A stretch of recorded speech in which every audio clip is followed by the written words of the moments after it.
आणि आता पाहणार आहोत मुंबई शहर त्याचबरोबर उपनगरामधील टॉप 9 बातम्या।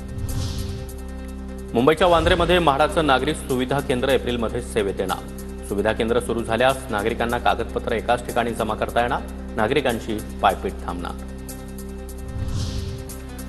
मुंबईकरांच्या घराजवळ पॅथॉलॉजी सुविधा देण्यासाठी सुरू केलेली आपली चिकित्सा अद्यापही निविदा प्रक्रियेमध्ये अडकली। जानेवारी महिन्यामध्ये काढलेली निविदा मार्चमध्ये रद्द। कोस्टल रोडवर आतापर्यंत 3000 भरधाव वाहनांवर दंड, उपमुख्यमंत्री एकनाथ शिंदेंची विधान परिषदेमध्ये माहिती।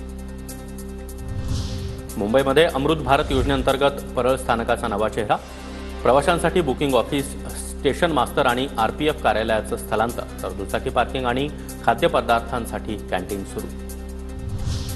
MBA, MMS, CET आणि मुंबई विद्यापीठाची परीक्षा एकाच कालावधीत, दोन्ही परीक्षा एकाच दिवशी असल्यामुळे विद्यार्थ्यांची कोंडी। बहुसंख्य विद्यार्थी MBA अभ्यासक्रमासाठीची प्रवेश परीक्षा असल्यानं गोंधळ।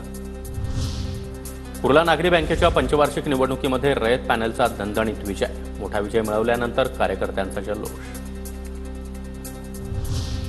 मुलुंडमध्ये योग्यरित्या कचऱ्याची विल्हेवाट न लावल्यामुळे रस्त्यावर मातीचे थर साचले, वाहन चालकांचा आरोग्याचा प्रश्न ऐरणीवर।